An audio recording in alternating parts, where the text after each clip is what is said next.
Hi, welcome to the Vergas Show. I'm Sherry Hansen. Thanks for joining me today. We're out in these lovely woods with Jake Jacobson. Thank you, Jake, for joining me today.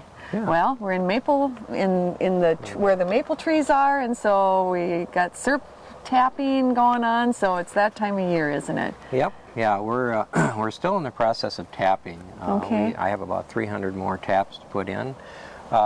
We do about 1,600 taps. 1,600. So, okay. yeah, so you were just showing me this here, Jake, and then so this is an actual tap, okay? And so I was sitting there and trying to figure it all out, and you know, the process looks rather simple, and it is, isn't it? Explain it to me. Yeah. Well, what you do is we generally use just a cordless drill, and we drill about 2 inches into the tree. And that's as deep as you really want to go, because the cambium, or the live part of the tree, you know, is only maybe 2 to 3 inches around the tree, and the rest is heartwood. So sap only flows in the cambium, or the living part of the tree. Okay. So we go in 2 inches, and then we have a spile like this, and that's only maybe about 1/4 inch tapped into the tree, so you seal the hole. So when the sap runs up or down the tree, it'll go into that chamber or compartment and run into the spile, down into the tube, and back into the bucket.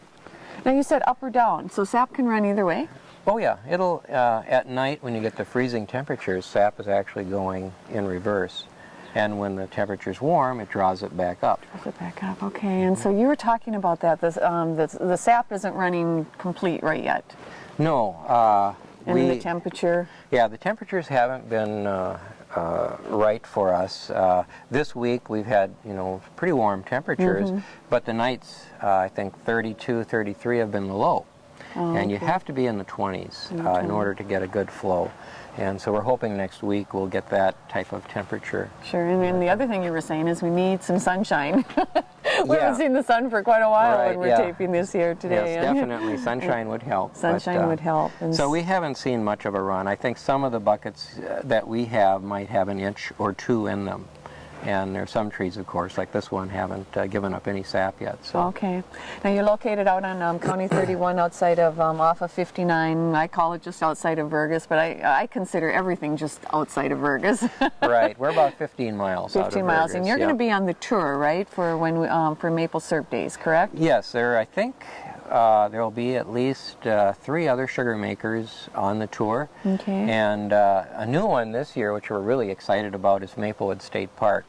A friend of mine, Stu Peterson, and I have built an outdoor arch for Maplewood to use, and we worked with some of the students in Frazee to build the top of the arch for us. So we've involved students in the Frazee boat. What a wonderful project. Maplewood State Park is just this jewel that we have in our area, and this is another way to get people out there and enjoying the park, but then also taking part in some of the fun and intricacies of the maple syrup tapping. Yep, so they'll be on the tour this year. And so the tour, which we're talking about, is all in conjunction with the Maple Syrup Fest, which is held in Vergas. Vergas holds a Maple Syrup Fest, and this year it's Saturday, April 10th. And you can come to Vergas, and there's the syrup sap run, walk, whatever you want to call it. They call it Saps Running. It's a 5K, and that starts at 8 o'clock. Sign up at Billy's, and the run is at 9 o'clock. But then the fun thing about that I always appreciate is the fact that you get all these people, you know, out there running, and then they get their free ticket to go and enjoy the pancakes topped with the pure maple syrup and sausage and juice and coffee. And that's all held at the community center, and that's from 8 o'clock until 1 o'clock. With that activities going on that day, there's a spring craft show that's going to be held in town from 9 to 2 p.m. And then the other thing is, like we were talking about, is the tour of the sugar houses, and yours is one of those.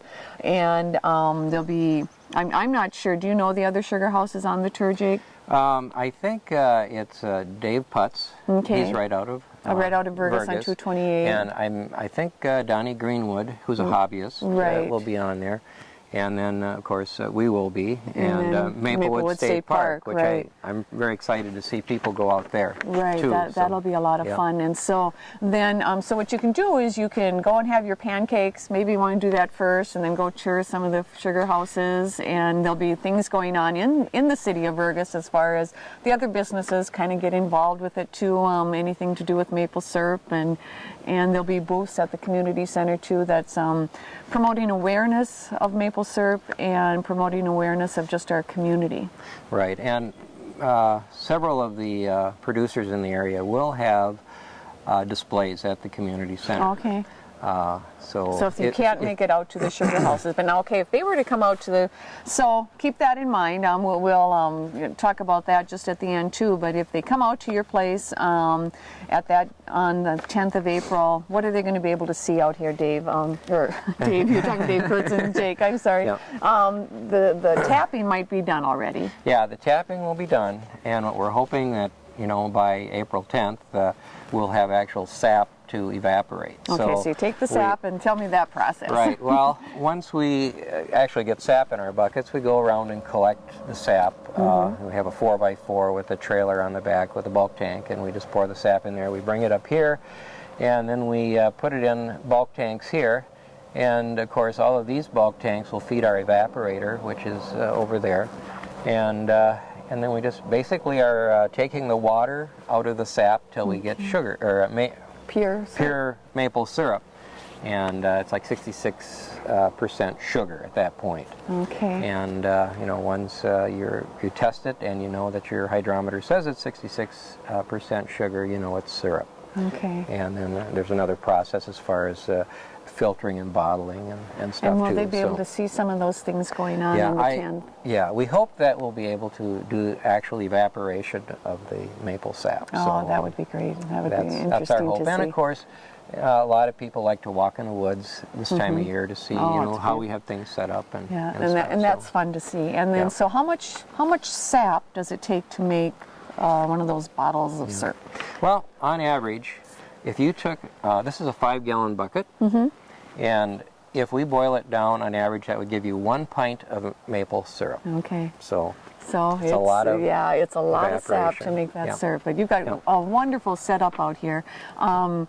Hopefully on April 10th, that Saturday, you're going to be able to come to Vergas and enjoy the maple syrup. That is probably, they're going to be using maple syrup from Jake's trees, I'm sure, at the community center. Have some pancakes, take part in some of the festivities, but also take part in coming out and seeing not only Jake's Sugar House, but the other ones on there, and Maplewood State Park. So thanks for having us out to your property today, and you've just got an interesting setup here, and it always intrigues me. So hopefully you'll get a chance to take part in that too. You have a good day in Vergas.